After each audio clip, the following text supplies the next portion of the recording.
Memorial Day, and all that good jazz. Tuesday, back at it again. A lot of things going on, a lot of projects in the old shop. And anyway, I thought I'd talk today about saying no. Like learning to say no has probably been one of the best things that's ever happened to me. I don't know about you guys, but I mean, a lot of us, I think, we're kind of yes people. Like, we just want to make people happy. And anytime anybody needs anything, we're very quick to say, sure, no problems.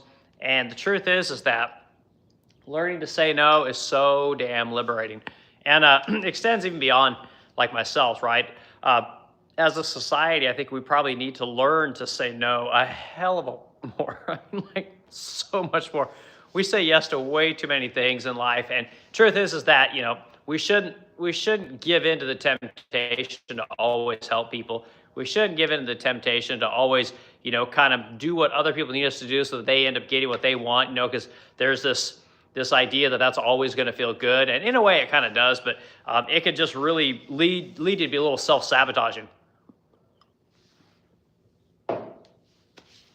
So anyway, my name is Eric Wilken. I own the Splendid Crow here in St. Louis, Missouri. We have a small furniture company and paint company. We're known for our high gloss lacquer coating. We probably do 500-ish pieces a year, and a small 7-figure business, and it's a decent middle-class living, and it's very fulfilling, very rewarding. There's lots to do, and it's just never freaking ending. But I thought I'd tell some stories today a little bit about how learning to say no has allowed me to actually do more with not only my personal life, but with my business life. Like the things that, even though it's still a struggle and it's hard to get everything done, it does allow you to stay a little more focused on the things that you want to do, as opposed to constantly taking on other people's issues. So long and short of it is basically, when we started out this company, all we did was paint vintage furniture. And it was a good way to start the business. My wife had kind of come up with this high gloss lacquer coating that she got really good at spraying, and perfected kind of a prep process for it that made it real popular. And anyway, we started doing that.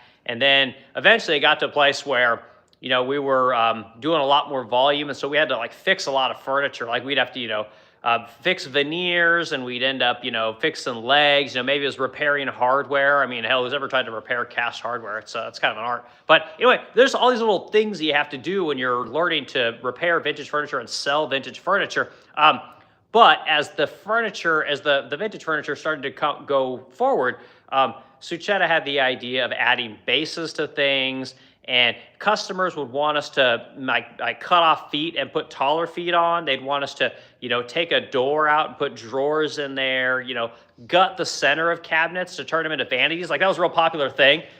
So we started doing all these kind of things, and it just got to a place where, we were doing hundreds and hundreds of pieces a year that required some kind of specialty, this or that. And instead of just selling, a credenza that's painted in lipstick red delivered to, Park Avenue, New York, it became where we were doing, a credenza that needs, 6 inches added. We need to, take this drawer out, put doors over here. And then another project, we need a completely different set of things. So every project became almost like a little bit of a custom type deal. And it just became overwhelming. And the truth is that the people that want those kind of modifications, they want those modifications because they can't afford the real thing. They can't afford custom, right?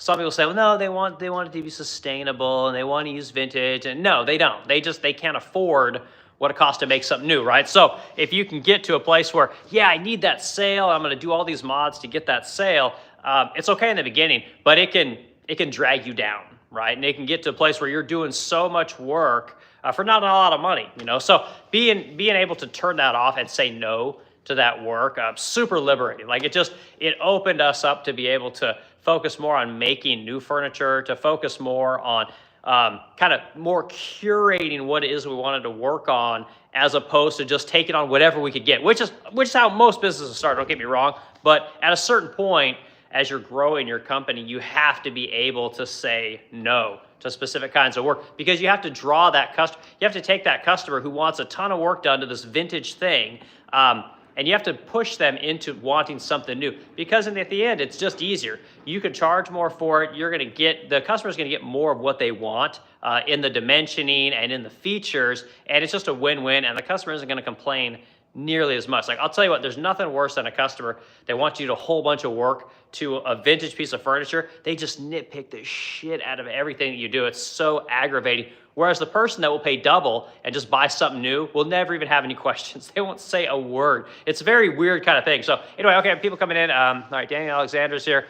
Where are you from? Anyway, I'm in St. Louis, Missouri. That's what I said at the beginning of my speech. I'm right here in off Delmar Loop. We have a factory, about 12,000 square feet, where we make furniture, we paint furniture, and it's a fantastic business. You know, it's hard some years, easier others, and it's a great way to just kind of to maintain. So anyway, we also got Nick's Life in here. Nick, hello, good to see you. Thanks for being here, guys. Hit the like button. And again, trying to get this channel up, I got to get my 3,000 watch hours, and that's what I'm gonna do. I'm gonna talk about the business of woodworking, talk about furniture, and kind of like current events as it relates to business, and try and do this furniture thing right. And hopefully it's a conversation from a woodworker to other woodworkers, or even other tradespeople would be fine. It's really it's a tough way to make a living, but it's much more fulfilling. Like I haven't had a ton of jobs in my day, but I've had office and corporate jobs, and I've also had factory work. And the factory work, although it doesn't pay as much and it's definitely dirtier and louder, it's just so much more gratifying. Like I think that a lot of people need to find a way to get out of this office life, or at least if it's not something you're really fulfilled in, and go figure out what it is you want to do. And in this case, we talk about woodworking, we talk about painting, and we talk about just all facets of what it actually takes to get a business going and keep that business going and grow it over the years, and just the sheer struggle that it is. And I'm not a smart man. I'd never even graduated high school, but my wife has 2 degrees, which is really helpful. And between the two of us, we've kept this thing going for 8 years now, and we have about 8 employees. And it's a good business, you know, and we really try and take care of our employees. We do the best that we can for our people. And most of them have been with us at least 5 years of the 8 years that we've been in business. So I think that says something about, you know, how we treat our people, and the kind of work environment that we cultivate here, you know. So anyway, okay, we got more people coming in. Bro, you have any horror story? Do you know all types of wood? So when you say horror story, define for me what horror stories. Are you talking about a personal horror story? Are you talking about a business horror story? Are you talking about where I completely fucked something up and it ruined my revenue for the year? Are you talking about blowing tens of thousands of dollars on starting television shows when I should have been focusing on my factory? Like, I can tell all kinds of stories. You know, I had to sell my Lotus last year because I needed money because my business was cash poor. I can talk about that kind of stuff. I can talk about 9/11 killed my family business and I had to move across the country with the hopes of getting a job. I can talk about that kind of stuff. So yeah, tell me what kind of horror story you're talking about, and I'll tell you one. All right, Nick's Life says, do you know all types of wood? Yeah. So my background is in aerospace, and truth is that when we were making furniture for private jets, we used everything. I mean, your zebra woods, your Mozambiques, your waterfall babingas, ebonies, you know, mesquites, even composites. There are a lot of different kind of composite woods. You know, we used a lot of Ipe and Wingy were kind of popular for a while. Tons of freaking mahogany. Like in the early 2000s, it was all bronze ribbon mahogany and tons of laminate. Laminate used to be a big thing, and laminate was probably bigger in the 80s and 90s, but just did a ton of laminate work too. I mean, God, just freaking chestnut laminate. Holy shit, just did tons of that stuff. But tons of veneer work, every kind of wood you can think of, from the super exotic to the average, you know, regular stuff that I work with now, which is like poplar, cherry, and walnut.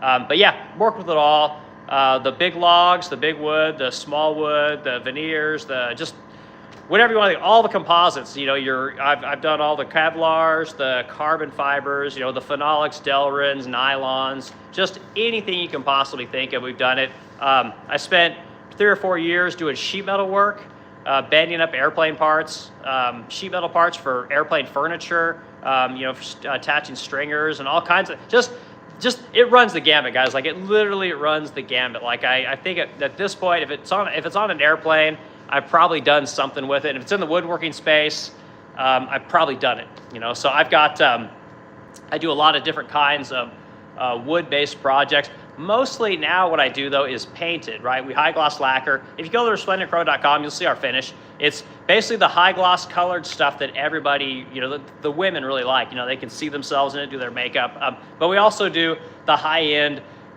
you know, mahogany, walnut, whatever kind of wood you can possibly think of. We do all that kind of stuff too, but mostly it's painted, but right now I've got an entire crotch mahogany house to do, which is kind of wild.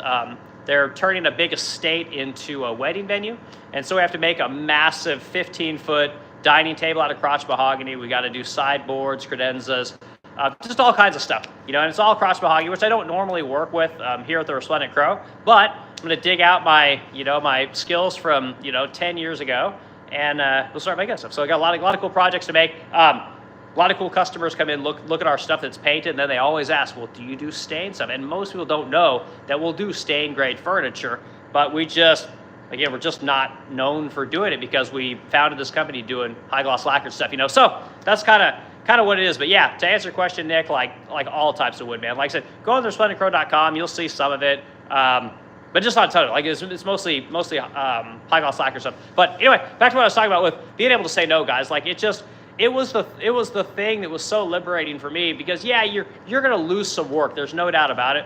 But what I'm telling you guys, the truth is that when you say no to certain kinds of projects, you have an intuition, and you can kind of tell that like this customer's a little needy. They're wanting a little bit too much for this thing, and generally they don't want to pay very much, or they want to pay a very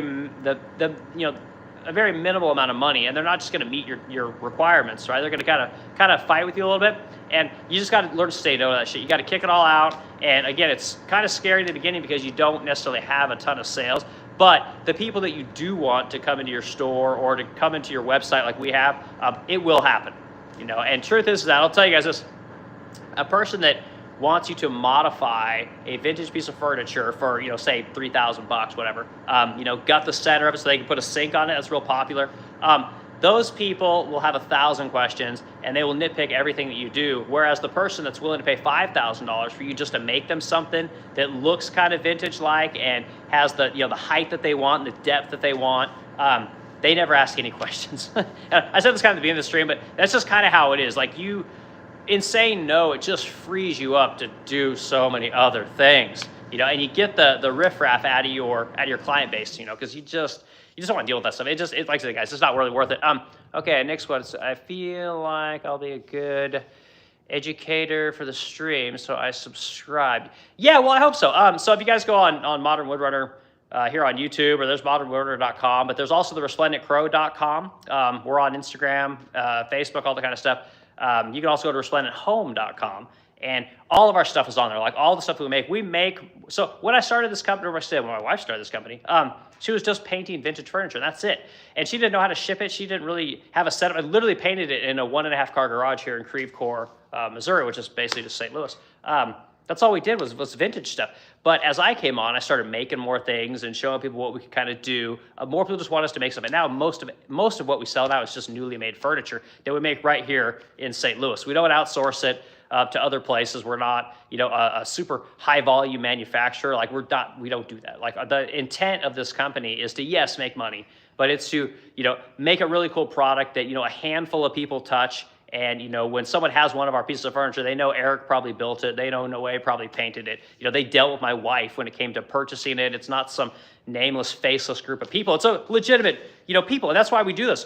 All the stuff that we do on Instagram and Facebook under the Resplendent Crow and YouTube under Modern Woodrunner it's all just to show people that, hey, we're a real company and we're working on what's called a like, know, and trust. And this is something that's real important if you want to grow a company. Like people have to know who you are. Like this idea that you can just make something and deliver it and no one really cares who makes it. Like there's a whole world out there where people absolutely want to know who makes their stuff. They want to know who's painting their furniture. They want to know these kind of things. It's very important, especially as you move up the price that you're charging for your stuff. Like it's just super important. And that's why I titled the stream. I was going to talk about this. Say no, man. Like saying no is so freaking important. It's not even funny. But Nick, to your point, just go on Modern Woodrunner, the YouTube page. There's all kinds of videos of the furniture that I make. There's I make the most beautiful desk in the world, and I call it that in my video. Just look it up. But it's a desk that's high gloss lacquered in jet black. It's a mirror shine. It's covered in brass. Like every surface is covered with an edge of brass. It's the nicest piece of furniture that I make, and it's gorgeous. And it's about 20 grand. And it's I usually sell about one a year. There's not a ton of people can afford that. But I love making them. They're fantastic. And I show a video of just exactly how to make it. And it's nothing crazy. It's not like there's some kind of technique that you can't do. You could literally build this thing at home if you really wanted to. You know, it's nice to have a big place, but you can do that. There's other videos on there like basic stuff like making campaign dressers. I got a campaign dresser on there. I show you guys how to match grains. You know, you were talking about different kinds of wood. That one I show how to cut out all the drawer boxes, 9-drawer dresser out of a single sheet of veneer. You know, so that every single grain lines up, because that's what I was taught to do when I was working in aviation. It is important that when you look down the line of a cabinet, all of the grains line up everywhere. They have to line up. It's just very important. You can't have a cabinet where, you know, stuff's just kind of fit in there and it's misaligned, because those jets are $75 million a pop. You know, no one's gonna, you know, pay for something if it looks like it came out of an IKEA, you know, factory. So anyway, okay, more people coming in. So we got, this is Monty. Good to see you guys. Thanks for coming in, guys. Hit the like button and add to the discussion. Let me know what you do. And but anyway, back to saying no. So saying no, it's just this thing that, again, while as you're a young company, it's very difficult to do. But if you can weed out those customers that are a pain in the ass and they just ask a lot for you. I mean, really and truly, as furniture makers and tradespeople, if someone like say you're an electrician, if an electrician, you know, somebody calls you up and says, hey, you know, I need to have this box ran, you know, it's a 220 box, whatever, and this one I need to have done. As an electrician, that's the job you're going to do, right? So if and when you get there, you know, they're asking you to do all this kind of other shit that wasn't included in the discussion beforehand, but they're not willing to pay for it, you know, you have to be willing to walk away. You have to be able to tell these people no. My shippers, so I keep shippers on staff here, okay? We have, I've had the same shipper for 9 years now, as long as the company has been around. This guy, every time he goes and delivers a piece of furniture, we do all of our shipping is included in our price, which that's another tip for everyone here. If you're gonna do a service, you don't want people asking you tons of questions. You just want to be able to create the sale. So if you can include shipping in the cost of doing your business, then it's one less friction point that people have to ask a question to, and they can just click and buy knowing that it's all taken care of. But anyway, point is that my shipper shows up, and every freaking time you get these people, hey, can you help me move this too? They kind of try and take advantage of this, and we tell our people, like, don't even do it. It's not, just tell them it's an insurance issue, and again, say no. Like, you don't want the liability of dealing with other people's problems. Plus, if your shipper is there moving furniture around, and he's basically being paid to bring your piece of furniture into somebody's home, he's not being paid to move someone else's shit around their house. Even if there's a piece of furniture in the way, we make sure people know, get your shit out of the way. Our delivery guy's going to put it in there, but he's not moving all your stuff around, you know. And if our furniture delivery guy wants to move stuff around for other people, he'll charge it for it. It's fine. It's a discussion between them. But on our end, no way. Like, we just say no. You know, it's like another thing about shipping, right? So shipping is one of these deals where you have to have it ironclad in what it is that you are delivering. Okay, so we have a basic thing. It's 7 steps, no more. Any more than 7 steps, it's a completely different situation, right? So we'll do that, and that's it. If there's any more than 7 steps, it's a no. So there's things that, like, just say no has been freaking awesome. Like, just not always saying yes. Like, when I was a young company, like, anything anybody wanted. Making feet, like, I'd bust out my lathe and I'd be on there, you know, trying to turn out and match feet, or if a customer wanted something to be taller, you know, trying to get a foot that was originally 3 inches to be, you know, 6 inches, it throws the whole proportions of the cabinet off, you know. So over the years of doing this stuff, I've just started telling people, like, no, man, like, there's no way. We're not doing that, because you're going to get it and you're going to look at it and you're going to go, huh, that looks kind of goofy, you know, because the cabinet wasn't designed to have 6-inch feet. It was designed to have 3-inch feet, you know. So anyway, so learning to say no is one of these things that it's just like, God, guys, like, it's, again, so hard to do, but it's so worth it if you can muster up the courage, you know, to be able to tell somebody, like, nah, I'm not going to do that. And it's not even if they'll pay you more. Like, guys, like, that's another thing. I think that just because someone is willing to pay for something does not mean that the end product is going to be something the customer is going to like. I guarantee it. You know, believe it or not, when a customer comes to you, they're paying for your expertise. They're paying for your wisdom, your years of you know, all the bullshit that you've dealt with, the things that went well, the things that were fucked up, the things that they're paying for the whole gamut, right? And truth is that over the years, they're going to come to you with all these kind of questions, you know. But if you can learn to say no to these things and only take the stuff that you're good at, you then become even more of an authority, because you're the person that, you know, only does chinoiserie furniture, or you're the only person that, you know, runs you know, I don't know, that welds up brass, or you're the person that's known for welding aluminum, right? The things that people aren't necessarily, they're not super aware, right? These are, you kind of become a niche, right? And niche is what we've done here at the Resplendent Crow. It's just, we do high gloss lacquered finishes, guys, and they're beautiful and they're amazing, but this year seems to be the year of stained furniture. Now people are starting to see that we do a little bit more of this stuff, and we're starting to push out there more. And truth is, I've done no advertising, but I'm gonna drop an advertising bomb on Instagram and Facebook probably this year, and it's gonna be curated collections of mahogany furniture, curated collections of walnut furniture, right? And I'll flip my camera around real quick for you guys. So I've been showing you guys this piece. This piece has been sitting here for like a year, and it's just in pieces, okay? So I tell the story of this piece because it's funny. This is something that's good for people to understand, is this piece has been sitting here for a year, okay? And it's walnut. It's something that I dreamt up one day, and I started drawing in SolidWorks. I did a 3D model of it, and I just started building this thing. I just had a hard-on for making this piece of furniture, and I made it 2/3 of the way through, and I was like, I got other things to work on, and I started working on things. I think this has literally been sitting here for a year. Well, I had a customer walk in who's been buying stuff for me for, I don't know, probably a year or two. And he saw this piece of furniture. He's like, man, that thing is beautiful. I gotta have that piece of furniture. And I'm thinking, yes, I'm gonna have a reason to sell this piece of furniture, or to finish this piece of furniture. I get it the hell out of my shop, because it just sits here taking up space, and it's literally a piece of furniture now. Like, I don't even see it as a fine piece of furniture that's made of walnut. I just see it as a thing to hold shit. But truth is, the guy walks in, he's like, I gotta have it. He says, man, but I really want it in mahogany. I was like, fuck.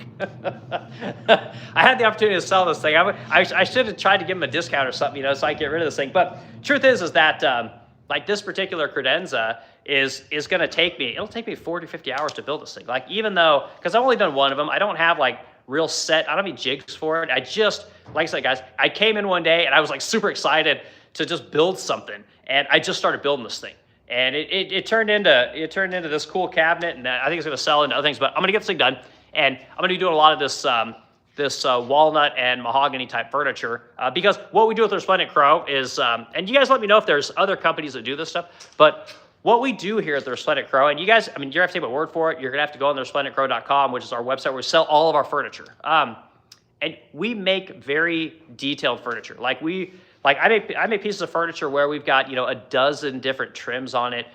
We do Greek key patterns, you know, that I cut on my pin router. Right? You guys know what a pin router is? I get them cut on CNC now, but every now and again I still have to go on the pin router and make those things. But truth is that we make really intricate, beautiful, kind of classic furniture. You know, some of it might call it like neoclassical. Some of it would call it a chinoiserie. You know, we're known for doing all this faux bamboo furniture. And the truth is that I've had people ask me to do different kinds of furniture, like Bombay and things like that. And what do I say? No, you know, and not because I can't make it, man. I can make anything. I'll take the furniture fucking challenge with anybody, but I might not make money on it, right? And I may have to make 3 or 4 of those things before I get good enough at it, or repetitive enough, get the jigs made up enough to where I can actually start making money on those things, you know? So again, saying no. So when someone comes to me and says, hey, Eric, I need a piece of neoclassical furniture, I need a piece of faux bamboo furniture, I can literally make anything. And because I have so many jigs for those particular styles of furniture, I can make money. You know, and that's one of the things that as a furniture company and a furniture maker, and someone that is really good at doing a narrow group of things, you have to say no. Otherwise, you'll have 1,000, you know, different jigs. You'll have, you know, you'll have some piece of furniture you can't possibly remember it all. You know, so, and another thing, I'll tell you guys, here's one more story real quick, and I'll tell you, here's the best reason I can tell you guys to say no. Anyone's in the vintage furniture game, likes to repurpose furniture, deals with vintage furniture at all, you guys will appreciate this.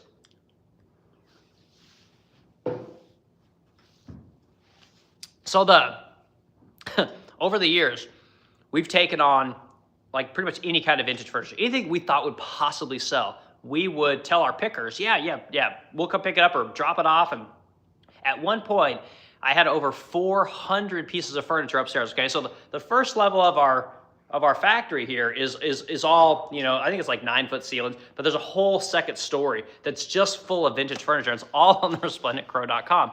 But what happens when you start taking on so many pieces of furniture is anyone that works with vintage furniture knows that something is going to be broken, right? whether it's a piece of veneer, you know, you got a leg that's fallen off, you got a track that's broken, you know, the wood slide, you know, those things are broken. But the thing that just sucks the most about vintage furniture is every fucking furniture manufacturer back in the day used different hardware, different hinges, different pulls. It's all different. And because back in the day, we used to make everything here in America. We used to make all of this stuff. There were foundries that would just cast tons of parts for the furniture industry in Michigan and in North Carolina. And now everybody uses Bloom hinges and Bloom slides for everything. So it's super easy to replace them. But when you have so many different kinds of furniture, you know how many times I've had to look through literally 1,000 pieces of hardware to try and find things. And over the years, you know, you try and like group things together. Like, oh, here's the bucket that's just for Stanley faux bamboo furniture, and this one's only for, you know, whatever, you know, campaign drawers and campaign furniture, and this is only for Hepplewhite. And holy shit, guys! Like, I took years off my life looking for hardware. Like years of my life, literally. I bet I saved myself, I don't know, hundreds of hours a year by saying no to furniture that does not fit within my kind of curated collection of what it is that we sell here, right? If it's not faux bamboo, I don't want it. If it's not, you know, chinoiserie with, you know, nice fretwork, don't want it, right? It's like we don't buy rando stuff at all anymore. So saying no gave me, like I said, like just hundreds of hours a year back to make furniture. So that's kind of my tip to everyone. It's like, if you're gonna do the furniture thing with vintage furniture, like please, like just take it from me. Learn to say no. It was funny. So these guys would come by here about every 4 to 6 months, and these are people that are just looking for scrap metal, and they would come by like clockwork, you know, every 4 to 6 months, and I would literally give these guys 2 or 3 5-gallon buckets full of vintage hardware. You know, stuff that I just couldn't use, that shit that it just stacked up over that time period. That's how much furniture we would go through. And the reason we would go through so much of it, and is, I guess I didn't say this, is that we manufacture our own hardware in India. And a lot of our customers don't want the vintage hardware. They want our hardware, or they want, you know, like Modern Matters, another really popular hardware company. They might want their hardware. So we take all that hardware off, we fill all the holes, you know, right? And we prime the furniture, we paint the furniture, blah, blah, blah. Then we install new hardware. So I would just amass hundreds and thousands of pieces of hardware. Because think about it. I mean, if you do, like during COVID, we were doing 1,500 pieces a year. You know, if every piece of furniture, you know, say has an average of, we'll just say 5 knobs or 5 pulls. I mean, what is that, 7,500 pieces of hardware a year? You know, and again, most of it we don't even use. You can only store so much of it. But I just have buckets and buckets of this shit everywhere. And finally we just said, nope, no more.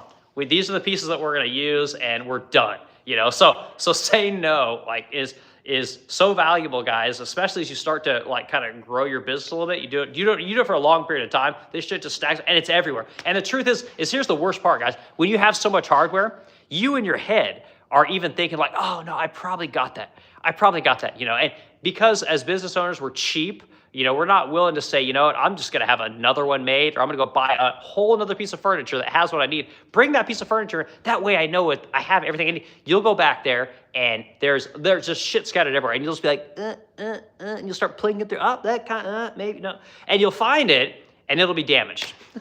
So it just, it takes you away from what you need to be doing, because you just constantly in the backyard going, oh, I might have that. I probably do have that. Oh, I think I got it. It's crazy, guys. So anyway, say no is super important, you know, and that's kind of what I wanted to talk about today, was say no. Like, it's just been really helpful, you know. And I even got to a point where, like, my employees, like, they've been with me long enough. Like, if they ask me the same questions over and over again, a lot of times I just won't even respond. Like, I'll just say no. I don't, like, you deal with it. I'll just go on to, because I know that they've done this work long enough, they've worked with me long enough that they really know the answer. You know, they may just be a little bit hesitant to do it themselves, but if I just basically just blow them off, like, they'll just go do it anyway, you know. So yeah, saying no is really important. But the other side of saying no that I wanted to talk about is what's going on today with kids, right, and the younger generation. And I say this as someone who's getting older, and we let the kids kind of decide what they wanted to do for a long time now. And it sounds good. And I'm not saying it's necessarily a bad thing, but what's happened is a lot of these kids, when they were given the choice to go do whatever they wanted to go do, they didn't go do anything that was really good for society. They went and did stuff for themselves, and it wasn't very helpful. and again, you don't have to agree with me. I'd be curious if people agree with me. Hit the like button if you agree with me on this one. But truth is that I did a talk yesterday talking about how hard it was to get my kids to be interested in what it is that we do here. Like, we have a great business. We have a fantastic reputation. My wife's kind of like a little bit of a local celebrity, and it's really cool, we think. But our kids, again, no interest, like zero interest. And I'm walking around the last couple of days when I'm out and about, and I see all these people. They got multicolored hair, they got face tattoos, and you just see the way that these people carry themselves, and I just can't help but think that we kind of led people astray by letting them do whatever they wanted, by not saying no. When your kid, I was terrified of my mother. I'll tell you guys this in a second, but like when the kid says, I want a tattoo, like, everyone thinks tattoos are great. And honestly, I do too. I got nothing wrong with it, but it's almost like no one said no. No, you can't do it. I don't want you to do it. And yeah, you might want to do it, but you're going to wait till you're 18. Not happening, Or the people that, go and, whatever, color their hair red or whatever. Like, again, it's not to pick on any one specific thing, but I just feel like there's not enough people saying, no, don't do that. That's not a good idea. Or, hey, I'm going to go out drinking with the girls tonight, and leave my husband at home. Like, no, like, fuck, just don't do it. Like, we need a little bit more of this saying no in society today as well. Like, people need to tell their kids, get them going in the right direction. And I'm always talking about how I think that as adults and especially men, we need our kids to do what it is that we do, especially if we have a company, because someone's got to live on for what it is that we do. And if what we do isn't good enough for our kids, then what the fuck are we doing it for? Like, I know it's not, like, maybe it's probably not a super popular opinion, but not everyone can have a business. I get that too. And it's, maybe my situation is unique, but like I said, I never graduated high school. I just busted my ass, learned something really well for like 20 years, and then was able to get the company going. And I tried 3 companies and it failed, but I've never once had a moment where I didn't want my kids to do what it is that I do. And it doesn't have to be necessarily what I do, but the idea that they don't work here or want to work here is really, I wouldn't say it hurts my soul, but I feel like that's one of the things that's missing today. I really do. Like, this idea that, because if I think about it, if my kids, worked with me, they would be around me a lot. And when they wanted to do something that was maybe not necessarily such a good idea, or go down a path that was not necessarily a good path, it'd be much easier for me to be there and be like, no, not happening. We're not doing this. You're not going to do this. And again, there could be that rebellion thing, and I get, like I said, there's no easy answers, but say no, like, is something I think needs to happen a little bit more. I see so many people today, and I just think, like, what the hell happened to you? Like, where were your parents? Where was the people telling you, no, you don't do this, you can't do that, you need to go down this path? And we just let the kids live, and we let these generations just kind of do whatever they want to do. And it's like, meh, whatever, no big deal. Well, it's coming back to bite us in the ass, right? Because now they want us to pay for their education that they didn't get, and they want us to pay them a bunch of money because they were told they're super smart, and then they get out in the real world, and people are saying, well, I'm not going to pay you your 80 grand a year, you're worth 45, and these people are pissed off. And again, nobody told them no. They're like, just go to school, you'll figure it out, like, whatever. It didn't work, So anyway, I don't know if this is a good topic to talk about. It's something that's just kind of important to me, just like I said, saying no really helped me to grow my business, and really helped me to get away from doing everything for everybody. And while it felt good to do those kind of projects, and I really liked seeing the pictures after the fact, so much work would go into that stuff. And as woodworkers, I don't know how many woodworkers are watching this right now, but as woodworkers, one of the things that we do is we make a lot of jigs. And while there are universal jigs that work for many different things, a lot of the jigs that we make are very specific to a specific setup.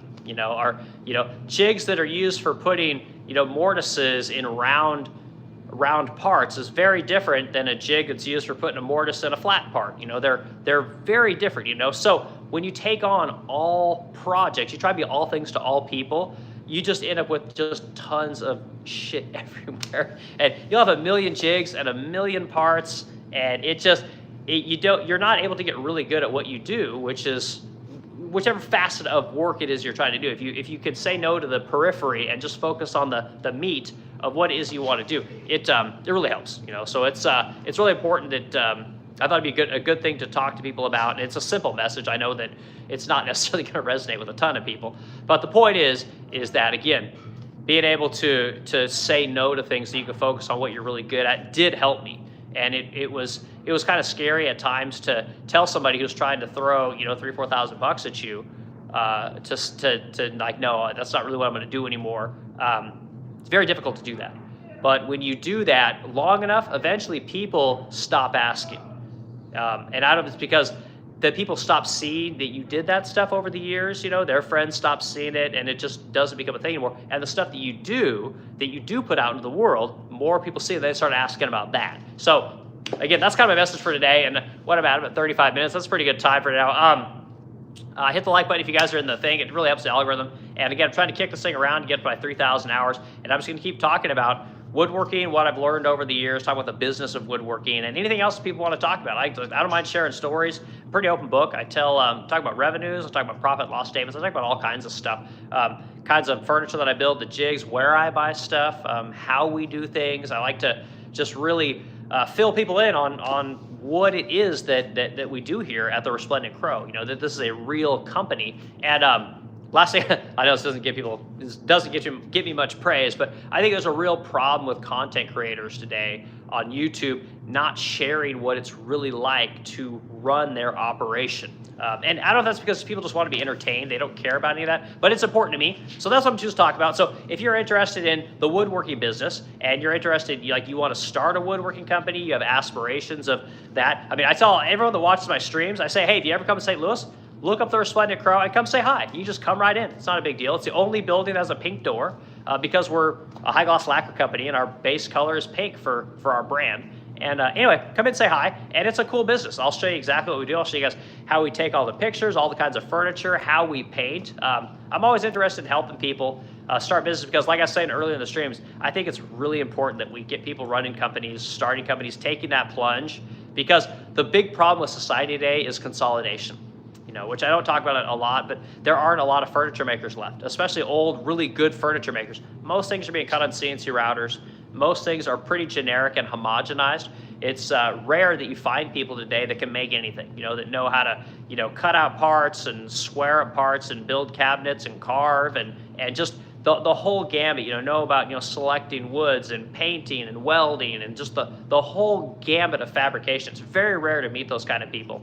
And my dad is actually one of those people, and I ended up being one of those people. So there's a lot of information that I want to get out to people, and I'm not looking to get paid for it. It's not about that. It's just I would like to get my hours up on this thing and just add as another revenue stream for my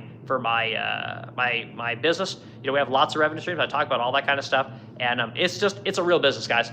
And I get people watching this stuff that like to talk about this business. And like I said, I like talking to people from all over the country that are aspirational in doing that. I think it's good for people. And yeah, we need more business owners, guys. So anyway, I hope everyone has a great day. And we'll do this again tomorrow. I'll pick another topic. And again, on Friday, we do What's in the Shop. And we'll show people the pretty furniture. I didn't do it last week. I was too slammed. And that's my fault. I'll make sure I get to it this Friday. And we'll do it again. So everyone